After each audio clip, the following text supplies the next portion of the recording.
Hi friends, সকাল সকাল ঘুম থেকে উঠে রেডি শেডি হয়ে কোথায় যাচ্ছি ভাবছো? যাচ্ছি ভূস্বর্গে। কি তোমরা বুঝতে পারোনি এখনো? আরে আরে দাঁড়াও, সব বলছি। আমরা যাচ্ছি কাশ্মীরে। ওলা চলে এসেছে আর দেখতে দেখতে আমরা এয়ারপোর্ট পৌঁছেও গেলাম। আমার কাছে এই ফ্লাইট জার্নিটা একদমই নতুন। আমার হাজব্যান্ড প্রত্যেক মাসে জার্নি করলেও আমার কাছে একদমই নতুন, তাই অনেক রকম এক্সাইটমেন্ট কাজ করছিল।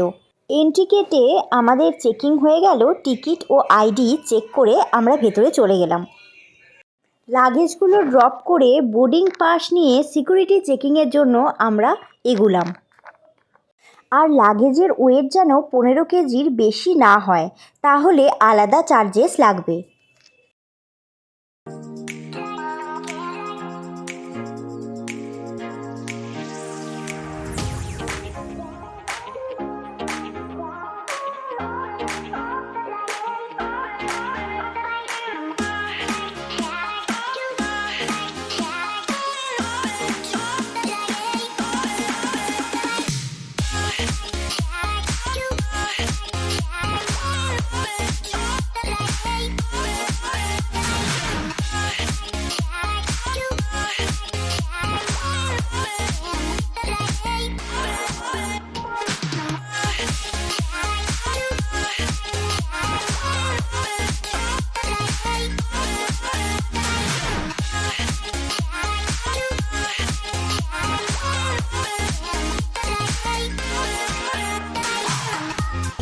আমরা বসে একটু অরিও বিস্কুট খেয়ে নিলাম। এতদিন তো আকাশে ছোট্ট ছোট্ট প্লেনকে দেখেছি, এখন চোখের সামনে এত বড় প্লেন দেখে আমার মনের মধ্যে অনেক এক্সাইটমেন্ট কাজ করছে। প্রথমবার জার্নি বলে কথা, তাও আবার ফ্লাইটে।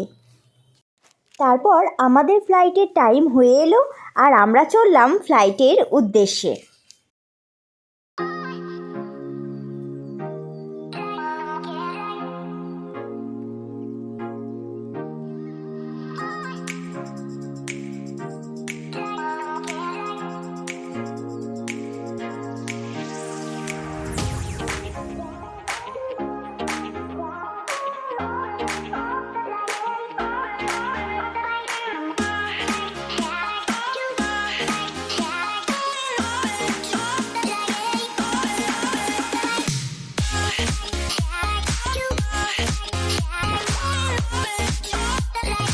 ফাইনালি চলে এসেছি প্লেনের ভেতরে, আর জানলার কাছে সিট করেছিল স্পেশাল করে আমার বর। এই দেখো, টিকিটটা নিয়ে আমি বারবার দেখাচ্ছি এত আনন্দে।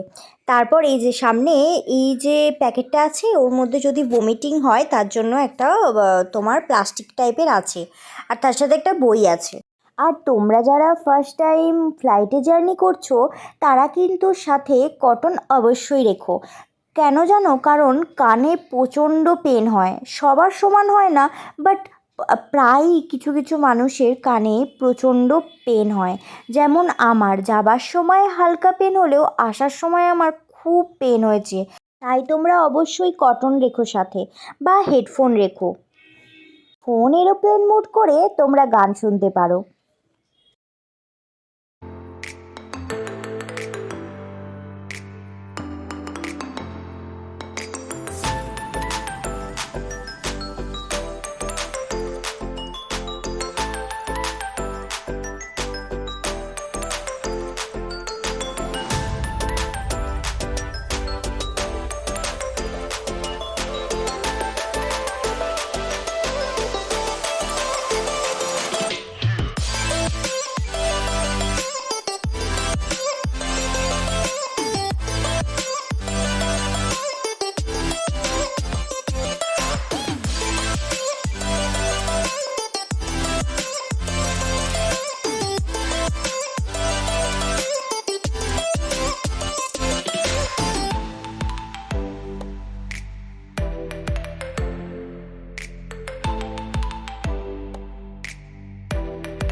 দেখো কত ওপরে চলে এসেছি, বাড়িগুলো তো কত ছোট ছোট লাগছে, তারপর এতটাই ওপরে চলে গেছি আর কিছু দেখতেই পাচ্ছি না নিচে।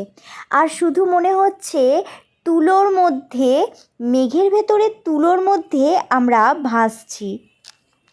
এ যেন একটা অন্যরকম অনুভূতি। তারপর আমরা এখানে একটু অরিও বিস্কুট খেয়ে নিলাম। চিপস, বিস্কুট, কেক এসব খাবার তোমরা ব্যাগেতে ক্যারি করতেই পারো।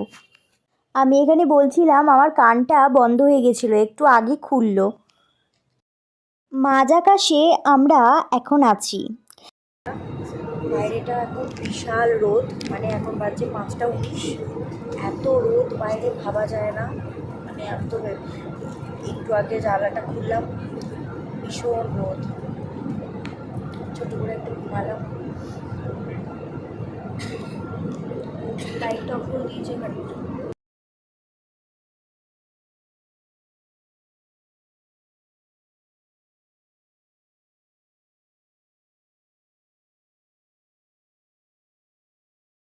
তারপর রোদ কমে গেল, সূর্য মামাও ডুবে গেল। তারপর হঠাৎ করে দেখতে পেলাম পাহাড়ের ওপরে বরফ। চোখের সামনে এত বড় বড় পাহাড়, তাও আবার আকাশ থেকে প্লেনের মধ্যে বসে দেখছি। শুধু পাহাড় না, পাহাড়ের ওপরে আবার বরফে ভর্তি।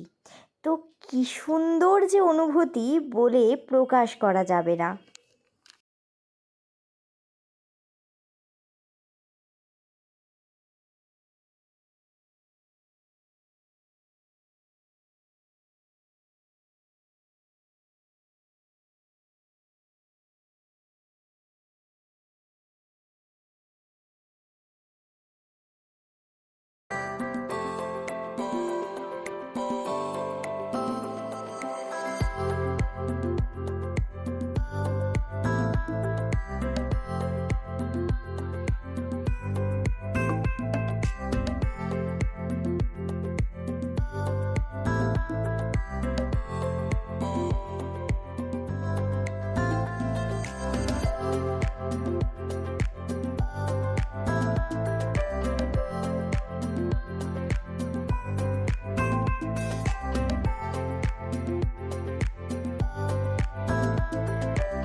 তারপর আমাদের ল্যান্ডিং হয়ে গেল, খুব সুন্দরভাবে ল্যান্ডিং হয়েছিল। শ্রীনগর এয়ারপোর্টে আমরা যখন বেরিয়ে আসি, তখন দেখি এয়ারপোর্ট ভর্তি বরফ। বরফ দেখে যে কী আনন্দ হয়, সাথে সাথে ভিডিও করে নিই। তো চলো, এরপর আমরা যাচ্ছি শ্রীনগরে আমাদের হোটেলে। তো হোটেলে গিয়ে ভিডিও করব। তো এখন এই পর্যন্তই থাক, পরের ভিডিও নিয়ে খুব তাড়াতাড়ি আসছি। বাই।